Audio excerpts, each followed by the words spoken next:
Hello from Warwick. Today I'm addressing the question, is the day of the album dead?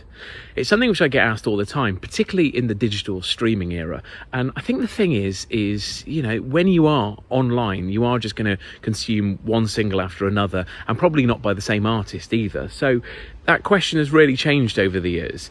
And I think the thing that keeps people doing it is that whole tangible thing is, yes, you can go out and you can steal or stream, which most people do. Doesn't really earn you any money, but as an artist, it's a chance to recouping some costs. But as a music fan, it's also your chance to actually physically own something, whether you end up actually buying it on vinyl and sticking it on your wall and not ever sticking it on you might not even own a record player.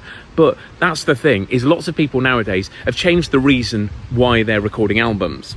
But if we stem back to how albums began, and that was really to represent a body of work. Same with photographs. You're going to put together a photo album of a particular holiday. You're not just going to put random pictures in that photo album of when you went to Tenerife that one time in 1996. And then other people do it to represent a journey in their life. So for me, for example, I'll put together an album of all the pictures that I've collected in that year, which represents that year that I've just gone and had. And a lot of musicians do the same thing. Now, if you rewind kind of to where most people start playing music, they start learning their instrument predominantly in primary school. And it's something which, you're going to get better and better and better at until you eventually get booked to start playing gigs. But all are well and good when you're playing other people's music. And then eventually you're going to think, hang on, I want to write my own tracks to have something which kind of represents who I am as a musician. And the thing is, most musicians get signed between 16 and 24. And they've had between maybe the age of 6 or 8 to 24, their formative years, the time that they've come out of education, gone into a full-time employment, bought a house possibly, tried to live separately from mum and dad. They've had relationship breakups. They've gone on holiday by themselves for the first time. There is so much there to write about, and those formative years and just that transitioning time. And you get to 24 and you end up with a very successful album, and a record label will come along and went, that's great. Can you write another one in 4 months? And if they're asking you that, it means that first album is already hugely successful.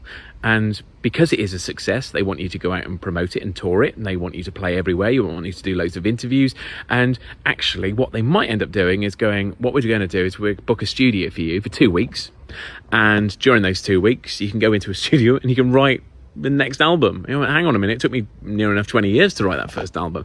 So when we talk about pressures and mental health in the music industry, that expectation to perform that difficult second album is a real thing. And in all honesty, are you going to write your best work in 2 weeks when someone goes, dance monkey, you've got to be able to perform now? Songwriters don't work like that. You don't say, it's not a tap which you can just switch on and then end up writing your best work. And just imagine what people are going to say about it online. I mean, it's not a friendly place to be at the best of times. So I think we need to look at albums differently. And that is, instead of putting out an album and then releasing a single from it, and when the hype around that single dies down, we release another single, but it might be 2 years before the next album comes out, and that's a long time to be out of the public eye if you want to sustain a long-term career. So how about you record your album, you recognise that it represents a moment in time, and once a month you put out a song from that album. And it's almost something you whack in the diary. You're going to do it on the 12th of the month, for example. And every 12th of the month comes along and you release track 1. And then you release track 2. And then you release track 3. And by Christmas, you've got 12 tracks. But here's the thing, you've got 14 on the album, and you sell people the album. They already own 12 singles, but they have to buy the album to get the bonus too. So you sell them the same songs twice.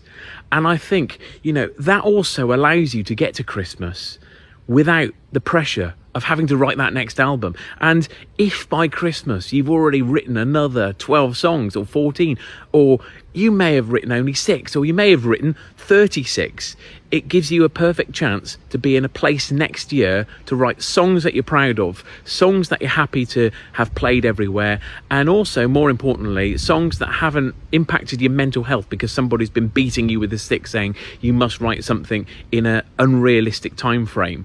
And, that kind of thing will keep you not only relevant and noticed, but you know, when it comes into people's inboxes, and my inbox is no different to switching on social media, and that is, we're absolutely bombarded with music, from Spotify, from switching on the radio to adverts on TV. Music is always coming into our ears, and 2 weeks of publicity in 2 years, the remaining weeks are just going to get lost in noise and people will forget who you are. So I think we almost need to reverse the way that we do albums.